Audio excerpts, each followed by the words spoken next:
මාළු ටැංකියේ ඉන්න මාළුවාගේ ලෝකෙ මොකද්ද කියන්නකෝ? වතුරේ අරෙත් යනවා මෙහෙත් යනවා, මාළුච්චියෙක් පිටිපස්සේ යනවා, කන දේවල් කනවා, දියසෙවිල් කනවා. ඕක නේද මාළුවාගේ ලෝකේ? මාළුවට මැරෙනකොට මාළුවාගේ ලෝකෙන් වෙන දෙයක් මතක් වෙයිද? නෑ, ඒක විතරයි මතක් වෙන්නේ. එක්කෝ වතුර, නැත්තම් පිටිපස්සෙන් ගිය මාළුන්ගේ ස්ත්‍රී සතේ, නැත්තම් ගොදුරා. ඕක තමයි මැරෙනකොට මතක් වෙන්නේ. වතුරෙම උපදිනවා ආයෙත් මාළුවෙක්.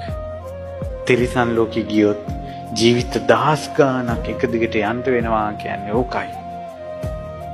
හේතුඵල ධම. ඌරෙක් වෙලා උපදිනවා. ඒ ඌරා ඉපදුනාට පස්සේ මහා ඊරිගේ තනපුරුලේ ඉල්ලා කිරිබොනවා. ඒක තමයි ඌරු පැටියගේ ලෝකේ.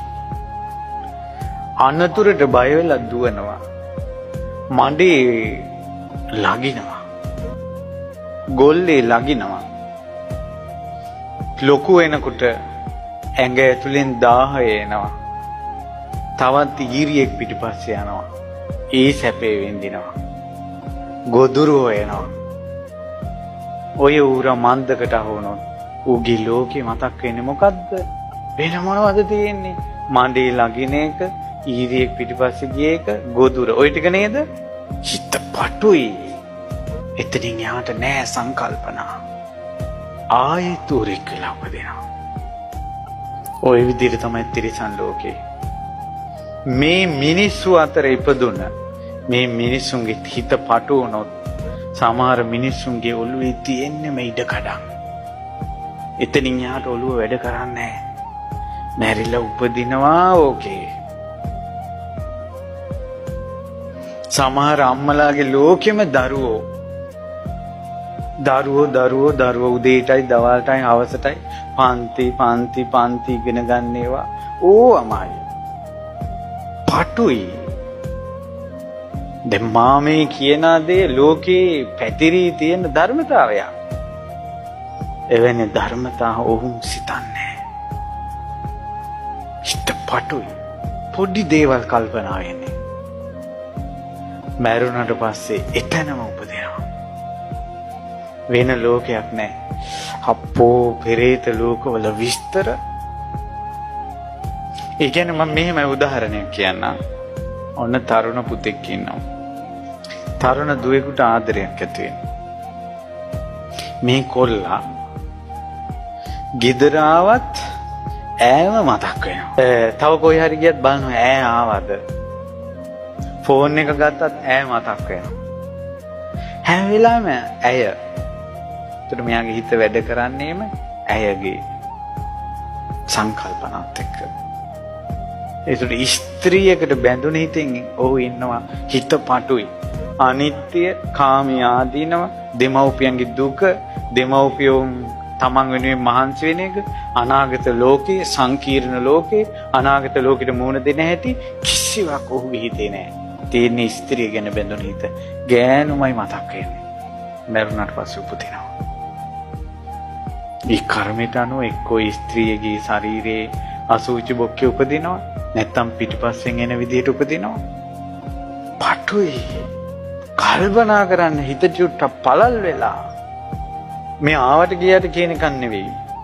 දවසක් මේ මගේ කනට ඇහුණ කතාවක්. අම්මා මැරෙනකොට දුව විවාහ වෙලා නැහැ. දුව ගැන හිතා තමයි අම්මා මැරුණේ. මේ ගිට යන කලදසාවක් කියලා. මැරිලා පිටිපස්සේ මාවා පෙරේති. ඊට පස්සේ මේ කතා බහ ඇති වුණේ අවුරුදු 30කට 25කට 30කට පස්සේ. 25ක් කියන්නකෝ. අවුරුදු 25කට පස්සේ තමයි මේ ප්‍රේතිය ඇවිස්සුනේ. ඊපස්සේ කතා කරලා දානේ දීලා නොයි දේවල් කරලා ඔන්න යන විදිහට කතා කළා. අන්න එතකොට තමයි ප්‍රේතිට මතක් වුණේ ඇඳුන්නේ. අවුරුදු 25ක් තමන්ගේ ඇඟේ වස්ත්‍රයක් නැහැ කියලා ප්‍රේතිට හිතුන්නේ නැහැ. ඇයි හිත වැඩ කළේ මොකේද? අර දුව කියන තැන. දැක්කද പ്രേත ලෝකේ පටු බව? ඒ නිසා අපි මිනිස්සු කියනවානේ අනේ ඇයි මැරිලත් මොන් අපිට වද දෙන්නේ කියලා. ඒ පෙරේතයන් අපිට වද දෙනවා කියලා හැඟීමක් නැහැ. ඒ පිටිපස්සෙන් එනවා. ඒක මිනිසයාට කරදරයක් කියලා හිතක් ඒ ඇත්තන්ට නැහැ. හිත පටුයි. ඒ නිසා මන් නිසා තවක් කෙනෙකුට පීඩාවක්ද, අපහසුයක්ද, කරදරයක්ද, මේක හොඳයිද නරකයිද කියලා විමසන්නේ නැත්නම් ඒ හිත පටුයි. පටු තැනක උපදිනවා. කල්පනාව වැඩ කරන්නේ.